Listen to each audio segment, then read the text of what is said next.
নমস্কার বন্ধুরা, আজ বন্ধুরা আমি পেঁয়াজ তেল বানিয়ে দেখাবো। আর এখনকার সময় অনেকের মাথায় চুল উঠে যায়, চুলের গোড়ায় খুশকি হয়, আর অল্প বয়সে চুল কিন্তু পেকে যায়। তার জন্য আমি এই যে পেঁয়াজ তেলটা বানাবো, এই তেলটা মাখলে চুলও উঠবে না, আর মাথায় খুশকিও হবে না, আর চুলও পড়বে না। কীভাবে এই তেলটা বানাই আপনারা দেখুন। এই তেলটা বানানোর জন্য এখানে আমি দুটো পেঁয়াজ নিয়েছি। পেঁয়াজগুলোকে কিন্তু ভালো নিতে হবে, আর পেঁয়াজগুলো যেন একটু শক্ত শক্ত হয়, পচা কিংবা খারাপ যাতে না হয়, এই রকম দেখে পেঁয়াজটা নিতে হবে। এই দেখুন, পেঁয়াজটা কিন্তু একেবারে শুকনো, এর মধ্যে কিন্তু রস খুব কম আছে, আর খুব ভালো পেঁয়াজ। এই পেঁয়াজ দুটোকে এখন কেটে নেব।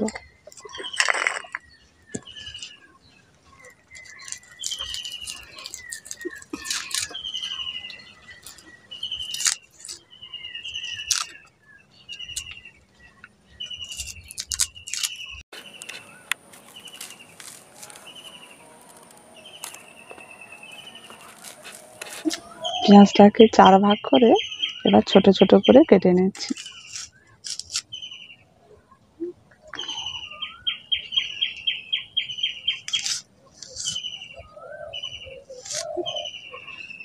এই দেখুন, আপনারা যেমন খুশি পেঁয়াজটাকে কেটে নিতে পারেন।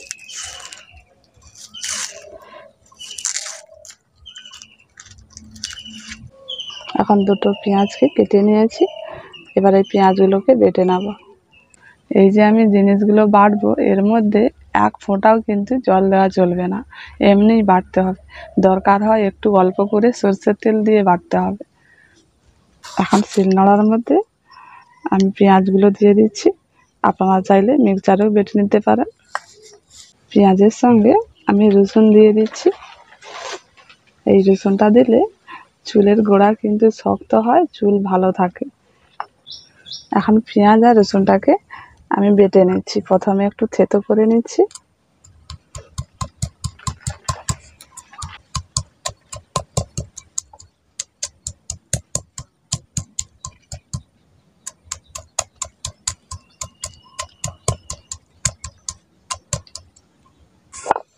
এখন সব পেঁয়াজগুলো থেতো করে নিয়েছি।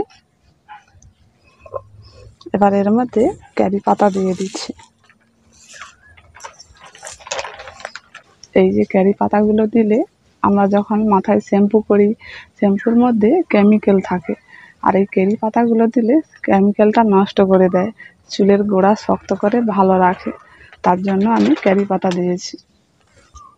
আপনারাও একটু কারি পাতা দেওয়ার চেষ্টা করবেন।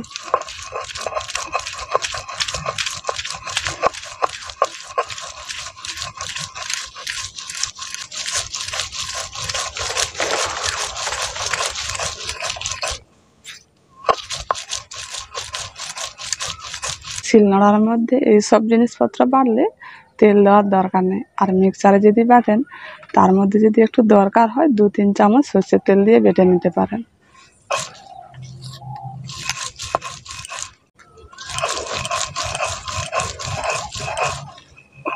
সব জিনিসপত্র এখন বাটা হয়ে গেছে, এবার তুলে নেব।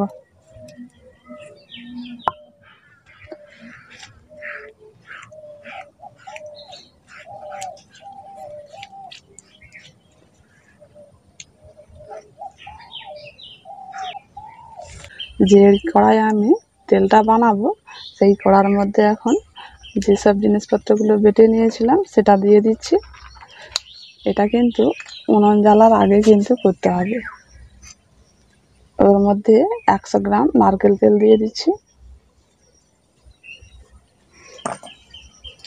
আর দিয়ে দিচ্ছি 150 গ্রাম সরষের তেল। এইসব জিনিসপত্র একসঙ্গে ভালো করে মেশাতে হবে।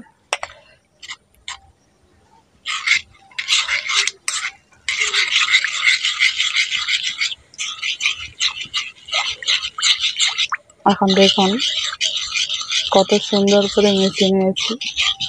এবার উনুনটা জ্বালবো। এবার উনুনটা জ্বেলে দিয়েছি, এবার কড়াটা বসিয়ে দিচ্ছি।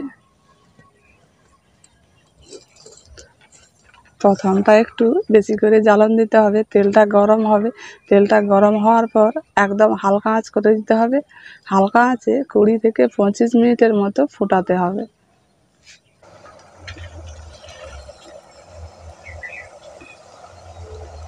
এখন দেখুন তেলটা গরম হয়ে গেছে, আস্তে আস্তে কিন্তু বুজবুজ করে ফুটতে লেগেছে। মাঝে মাঝে এইভাবে করে একটু নাড়াচাড়া করতে হবে।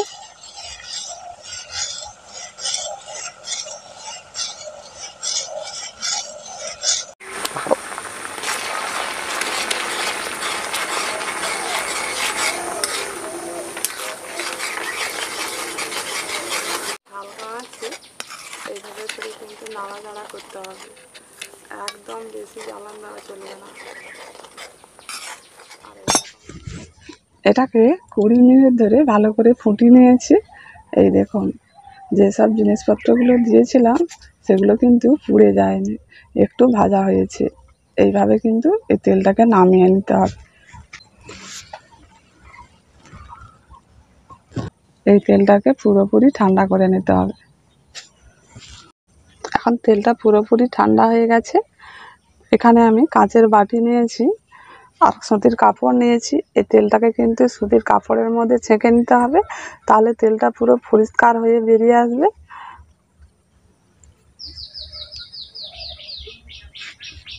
এবার এর মধ্যে অল্প অল্প করে এই তেলটা দিয়ে দিচ্ছি।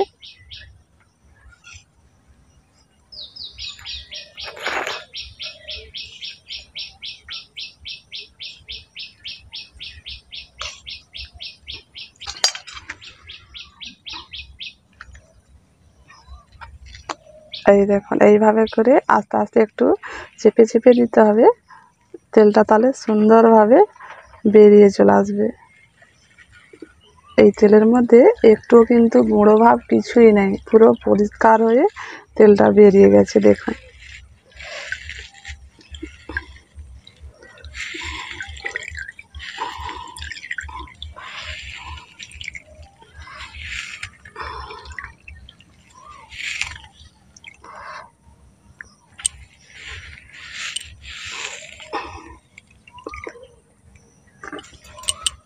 এখন দেখুন এর মধ্যে একটুও কিন্তু তেল নেই, পুরো পরিষ্কারভাবে বেরিয়ে গেছে। এবার এই তেলের মধ্যে ভিটামিন এই ক্যাপসুল দুটো দিয়ে দিচ্ছি। আর এই ক্যাপসুলটা দিলে এই চুল কিংবা ত্বকের জন্য খুব উপকারী।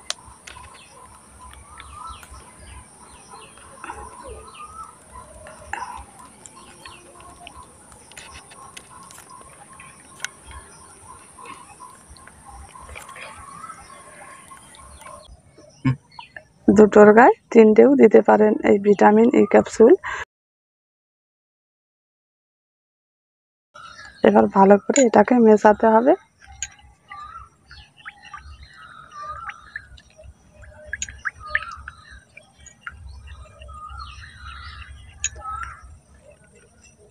এখন বন্ধুরা তেলটা পুরোপুরি আমার তৈরি হয়ে গেছে। আর এই তেলটা যখন মাখবেন তখন একটু মাথায় মালিশ করে করে মাখবেন। আর এই তেলটা মাখলে চুলও উঠবে না, আর খুশকিও হবে না, আর অল্প বয়সী চুল যে পেকে যায় সেটাও কিন্তু বন্ধ হয়ে যাবে। আর এই তেলটা কেমন হয়েছে আশা করি আপনারা কমেন্ট করে একটু জানাবেন। আর সবাই ভালো থাকুন, সুস্থ থাকুন। আজকের মতো এখানেই।